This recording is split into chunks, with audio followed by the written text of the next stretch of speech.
जय जय भीम। मैं मीनल, आप देख रहे हो समता आवाज़ टीवी। आज है 31 अक्टूबर और मेरी उपस्थिति है नागपुर स्थित नारा में। यहाँ पे डॉक्टर बाबा साहब अम्बेडकर इंटरनेशनल पार्क के लिए जो 130 एकड़ ज़मीन सैंक्शन हुई है उसका आज 395 दिन है। और यहाँ पे महादेव भंते जी, ज्ञान ज्योति भंते जी ये आंदोलन को समर्थन देने के लिए 130 एकड़ जागेवर doctor Babasaheb Ambedkar international park असं कसं होत नाही, असं कसं होत नाही। एकच साहेब, एकच साहेब, आवाज दो, आवाज दो। महाकारुणिक तथागत सम्यक संबुद्धांचा, बोधिसत्व परमपूज्य डॉक्टर बाबासाहेब आंबेडकरांचा, ज्योतिराव फुलेंचा, सावित्री आईंचा, रमाईंचा।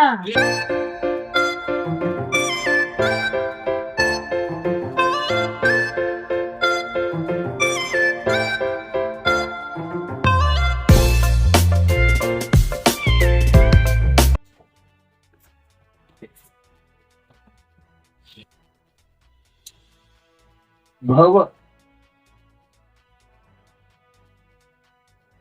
भवतु सर्वमंगलम म्हणतो, भव तुमचे सगळ्याचे मंगल हो हो हो। सोसायटीची जी केस आहे त्या केस मध्ये फक्त त्या विहारापुरती जागामध्ये लाड ज्यात मेजर कनिंगम, अलेक्झांडर कनिंगम गेले तिथे एंट्री केली। एंटर केले 300 एकराची जागा त्यांनी झाली, एवढा मोठा परिसर। तर आता विचार करावा 300 एकराचा परिसर, पण आपली मांडणी करताना कागदपत्र तेवढी सबळ असली पाहिजे। आता तर बर्ड हेरिटेज सेंटर 14 एकराच्या वरती आता प्लॅन पण तिथे हे सगळं जगजाहीर असताना, सरकारी कागदपत्रांमध्ये असताना एवढ्या जमिनीचा तो संपूर्ण केलेला आहे, तो हजर संपूर्ण कागदपत्र आपण जोडायला आहे। त्यामुळे म्हणून तिथे आपण एंट्रन्स केलेला आहे सुप्रीम कोर्टामध्ये कालच, आणि पुढे महाबोधी विहारामध्ये ती सबलता आता तर भूषण गवईकडून ती अपेक्षा करताच येणार नाही। आता पाऊण महिना राहिला, अपेक्षा करताच येणार नाही की त्यांच्या हस्ते त्यांच्या टेबलवर ही केस गेलीच नाही, आणि आपल्याला वेळ याची काही गॅरंटी देता येत नाही। तरी ही लढाई, कायदेशीर लढाई लढवण्यासाठी आपण म्हणून काल इम्प्रुव्हमेंट तसं केलंय आणि ही लढाई पुढे चालणार आहे। इंटरव्हेन्शन केलं, त्यामध्ये जेवढे सबल पुरावे आपण ठेवू त्या सगळ्या पुराव्यानिशी ही कोर्टात सबलपणे आपण सिद्ध करायला तयार आहे। खूप मंगल भवतु सर्वमंगलम, भवतु सर्वमंगलम, भवतु सर्वमंगलम।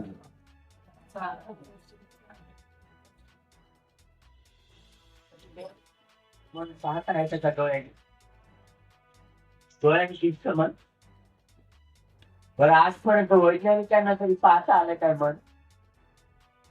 म्हणजे बोलणार कोण आहे, हे पाहणारे कोण आहे, ऐकणारे कोण आहे, सुकणारे कोण आहे, कडू गोड खाण्यात तिखट तुरट आंबट एक चव घेणारे कोण आहे, हे शरीराला ज्या वस्तूचा व्यक्तीचा स्थिती रंग रूप आकृतीचा स्पर्श झाला ते कळणारे कोण आहे, हे चिंतन मनन करणारे कोण आहे, आलंबने किती चित्तम, हे सातत्यानं ते चिंतन मननच करत राहत। हे आलंबन असतं या चित्ताचं मनाचं। बिनपगारी आहे बरं, त्याला 24 घंटे बिना पगारी ते काम करत राहते। हे अंतर्मन झोपत नाही बघ, हे बाह्य मन आपलं झोपतं। डोळ्यांनी पाहणारं, कानाने ऐकणारं, नाकाने झोपणारं, जीवनीवर टाकणारं, घराला पद्धतीने कळणारं चिंतन मनन, हे चिंतन मनन करणारं मन आहे ना, हे अजिबात वेदना सगळ्या संस्कारांनी ज्ञान अंतर्मनाने चार घटक आहे। झोपून गेल्यावर मन चिंतन मनन करणं थांबत नाही, म्हणून स्वप्न बसतात। मेल्यावर तरी मन चिंतन मनन करणं थांबत नाही थांब। मेल्यावर हे मन निसटून जातं, ते कुठे जात? हे स्पेस आहे ना एवढं मोठं, इथे कितीतरी मन असतील, आपल्याला डोळ्यांनी दिसत नाही, पण मनाचं अस्तित्व आहे का, आहे की नाही का? तुम्हाला आत्मा इथे दिसत नाही, मग आत्म्याचंही अस्तित्व असं असेल तर भगवान बुद्धाला काही ईश्वर परमेश्वर आत्मा परमात्मा दिसताले. ईश्वर परमेश्वर आत्मा परमात्मा या मानवी मनातल्या केवळ कोऱ्या कल्पना आहेत. सत्य नाही आहे. सत्य नाही आहे. सत्य काय आहे ते भगवंतानी शोधलं. या भौतिक जगाचं अंतिम सत्य म्हणजे अठ्ठकलाप आहे. अठ्ठकलाप हा भगवंतांनी शोधलेला शब्द आहे. अठ्ठकलाप म्हणजे आकाश धातूला महत्व दिलं नाही भगवंतांनी. पोकळी आहे.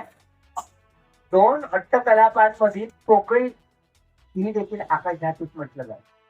हे नाकातली कानातली एवढं पोकळी असतात. पोकळीमध्ये देखील अग्निवायू आणि पृथ्वी धातू. त्यामुळं आकाश धातूला महत्व दिलेलं नाही. कथा हे शरीर त्या अग्निवायू आणि पृथ्वी धातू घडवलं. आपल्या आईवडिलांनी काही घडवलं नाही याच्याने. कोणी घडवलं? तिथे काय कोणी ईश्वर परमेश्वर आत्मा परमात्मा आला? कोणी घडवलं? निसर्गाने घडवलं. एवढी अक्कल आहे निसर्गाला. निसर्गाला माहिती नाही तो कसा घडलाय. पण निसर्गाला तरी माहिती आहे का तो कसा घडला. तो निसर्ग कसा घडला हे तथागतांना कळतं. निसर्ग कसा बनतोय तथागतांना घडतं. एकीकडे निसर्ग दुसऱ्याकडे भगवान बुद्ध. भगवान बुद्ध श्रेष्ठ आहे, निसर्ग श्रेष्ठ आहे. तुम्ही म्हणता निसर्ग श्रेष्ठ आहे. चूक. निसर्ग हा पर्यायी प्रकृती निर्माण करू शकत नाही. जसं बल तनुजन. पण भगवान बुद्धांनी ठरवलं तर पर्यायी प्रकृती निर्माण करण्याचं बल भगवंतामध्ये आहे. समजलं? तर भगवंता एवढं बल कुणाकडेच नसतं. कुणाकडेच नसतं. 10 बलांनी युक्त असतं. तुमचं आमचं शरीर आहे. पाहतोय आम्ही तुमच्या आमच्या आपल्या सगळ्यांच्या शरीरात. आणि तथागतांचं शरीर पहा. त्यांच्या शरीराचं अंग प्रत्यंग परिपूर्ण विकसित आहे. असं एकही अंग नाही परिपूर्ण. म्हणून त्यांच्या डोक्यापासून तर पायाच्या तळव्यांपर्यंत 32 लक्षणं आणि 80 अणुलक्षणं उमटले. बरं, हे सर्वसाधारण व्यक्ती नाही आहे ज्यांना महापुरुष म्हणतो. तिथं निकायमध्ये लखन सुद्धा आहे. ते कोणतं कुशल कर्म केलं तर कोणतं लक्षण प्रकट होतं. तथागतांचा आवाज तुम्ही ऐकलाय का? त्रिपिटकामध्ये लिहिलेला आहे करवीर पक्षी. करवीर म्हणजे कोकिळा. कोकिळाचा तर आवाज ऐकला ना. बुद्धांचा आवाज तसा, त्याच्यापेक्षा सुंदर. पण वर्णन उदाहरण देताना चारी पुत्र वर्णन करतात. आवाज असा आहे करवीर पक्षी म्हणजे कोकिळा. कोकिळाचा कसा आवाज असतो. आता तुम्ही कोकिळाचा आवाज तर ऐकला ना, तर बुद्धाचा आवाज असा होता असं समजा. बाबासाहेबांच्या हे लक्षात आलं बरं की सगळ्यात वरचं लक्षण भगवान बुद्धांचे हे निळे केस होते. ते 80 वर्षाचे झाले, म्हातारे झाले, तरी मात्र त्यांचे केस पांढरे झाले. आता आमचे केस पांढरे व्हायला लागले. भगवान बुद्धांचे केस पांढरे होत नाही, ते मिळत राहतात. घुंगरू बाळगतात. हे उपलक्षण असतं. उपलक्षण असतं. त्यामुळं आपल्याला वाटतं असं कसं होऊ शकतं. आता त्यांचे केस अजूनही आहेत. पण मागच्या वर्षी आम्ही बांगलादेशात गेलो होतो. ज्ञानश्री म्हणते ते विश्व संघाचे संघनायक आहेत बांगलादेशात. तर त्यांनी त्यांच्या विहारातच केस धातू आहेत त्या वाढत आहेत. बरं त्या धातू वाढत आहेत, मृत्यू होत आहे. ते आश्चर्य आहे की नाही. म्हणजे आता ते केस तसे ठेवलेले आहेत तरी वाढत आहेत. गेल्या वर्षी भगवान बुद्धांच्या त्यांनी मग जे संघ राहतो त्या संघामध्ये त्यांनी आमच्याकडे 32 भगवंताच्या या ज्या अस्थी आहेत त्या अस्थीच्या धातू आहेत भगवंतांच्या 32 धातू आमच्याकडे पाठवले. 32 धातू पाठवल्यानंतर त्या 37 भरले आम्ही मोजल्या. तर पुन्हा पुन्हा विचारलं त्यांना, पण त्या धातूंची वाढ होत असते हे तेवढं खरं. आता पहिल्यांदा तुम्हाला विश्वासच पडत नव्हता. 200 वर्षानंतर देखील विश्वास बसत नाही अजून ह्या वाढतात म्हणून. पण त्याची वृत्ती होऊ शकते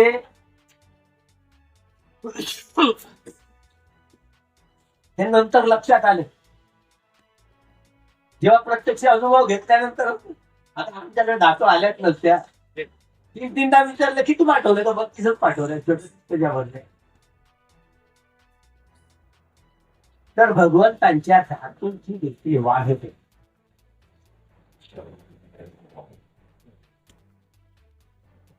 भगवंताचं हे खरंच वैभव असतं. भगवंतांनी जो जो उपदेश केला तो भिक्खू भिक्खुनी उपासक उपासिका देवता लोकांसाठी सगळ्यांसाठी लागू.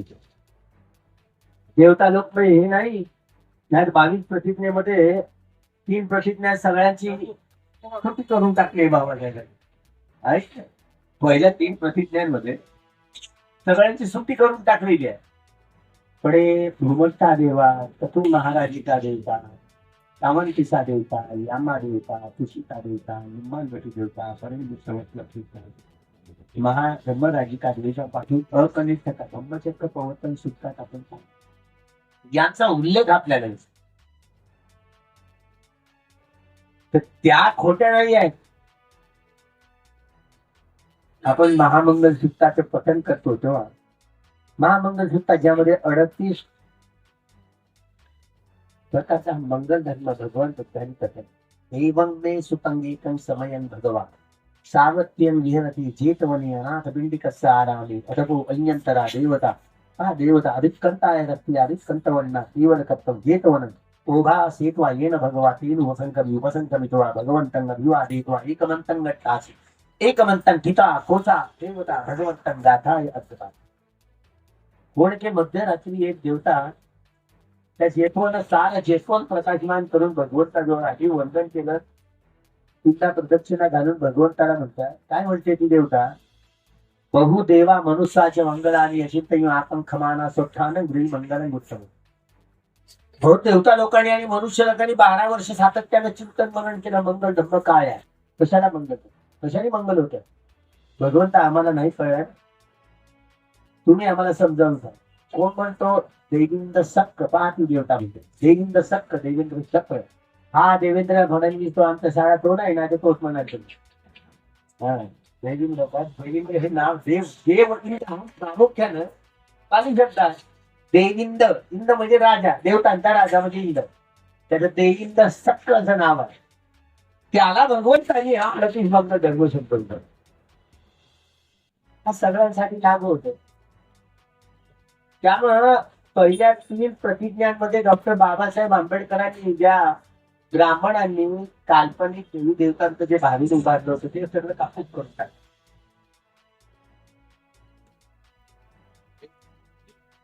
हे लक्षात ठेवायचं, नाही तर मग सरमिसळ होता कामा नये. नाही तर बुद्धिझम मध्ये आता देवता आहेत का, भगवान सुगतो लोकविदू अनुत्तरो पुरुष धम्म सारथी सत्ता देव मनुष्यानं सत्ता म्हणजे शास्त्रा, देवता आणि मनुष्याची शास्त्रा येतात. बघ रोज बुद्ध होते. देवता कोण, देवता म्हणजे काय, आम्ही काय समजतो तो सज्जन माणूस, शिलवान माणूस, शिलवान राजा असं समजतो आहे. पण देव मनुष्यानं बुद्ध बघ, देवता आणि मनुष्यांची ते शास्त्र आहे. आता बाबासाहेबांनी तसंच केलं ना. बाबासाहेबांनी तो शब्द तरी काढू शकले का नाही. म्हणून भगवंताचा एक एक धम्मस्कंद स्वतःमध्ये एवढा परिपूर्ण आणि परिशुद्ध आहे ते आपल्याला जाणणं महत्वाचं आहे. मानतो आपण, जाणत नाही. आणि म्हणून एवढी वर्ष झाली, 69 वर्ष उलटली आहे. 69 वर्ष उलट. तुम्ही कसे कोरे कंगाल ना आम्ही तशीच कोरे कंगाल आहोत की नाही. बरं एक तरी आमच्यापैकी कोणीतरी स्वतः पंधरा झाला सकाळी झाला. तुम्ही कोरे आणि आम्ही कोरे धर्मांतराची ही 69 वर्ष उलटल्यानंतर देखील आपल्यातलं धर्मातलं मागासलेलं पण आपण दूर करू शकलो. काही जण म्हणतात 69 वर्ष फारच करलो. किती बाबा फारच करलो. पण दिसायला तर पाहिजे होता. शिबिर केलं काय बरं? रोज ध्यान करत काय? तू शिबिर केलं काय मान? रोज ध्यान करत नाही. कीर्ताचं ध्यान वेगळं आहे. हे सम्यक ध्यान आहे. बाकी ध्यान सगळं आगळं वेगळं आहे. ते मिथ्या ध्यान आहे बा. त्यामुळे ध्यानात त्याची फरक आहे. सम्यक ध्यान करायचं, मिथ्या ध्यान नाही. तुम्ही आनापानसतीचा अभ्यास करताय तुम्हाला आपलं हे मन चंचलचे पण मन त्याला एकाग्र करण्यासाठी पण करता ना आनापानसती. आणि मग विपश्यना कम्मटतानाचा अभ्यास करता. राग कुठे लागतोय, द्वेष कुठे लागतोय, मोह कुठे लागतोय, त्याची निर्जरा कशी होते ते जाणता की नाही. 1 तास सकाळी संध्याकाळी आहे. हे सम्यक ध्यान आहे. हे सम्यक ध्यान करून करून आपल्या 500 कामतृष्णा, 500 भवतृष्णा आणि 500 विभवतृष्णा सगळ्यात तृष्णांचा नायनाट केला भगवान. आम्हाला अजूनही हे माहिती नाही आमच्या कामतृष्णा किती नष्ट झाल्या, भवतृष्णा किती नष्ट झाल्या, विभवतृष्णा किती नाही माहिती. आम्ही खूप डिग्र्या घेतलेल्या आहोत ना. वाचन बिचन खूप आहे. मेरिट मध्ये आलेलो आहोत खूप आहे. अरे पण थिओरी माहिती आहे. थिओरी प्रॅक्टिकल माहिती नाही.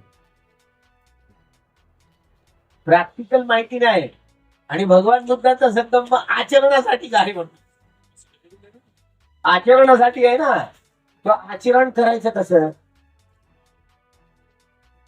आपण बुद्धीच्या तालावर बुद्धीच्या जोरावर आचरण करण्याचा प्रयत्न करतो. पण बुद्धीला सीमा असते. कुठलीही व्यक्ती केवळ बुद्धीच्या बळावर स्वतःपर्यंत सकदागामी अनागामी वा अर्हत्व प्राप्त करू शकतात. कधीच बसतात. त्याला हे सम्यक ध्यान करूनच आपल्या कामतृष्णावर भवतृष्णावर विजय तृष्णावर विजय मिळवून ती व्यक्ती स्वतःपर्यंत सकदागामी अनागामी तुमच्यासारखे पांढरे कपडेवाले भगवान बुद्धांनी ज्या श्रावस्तीमध्ये 25 वर्षावास केले.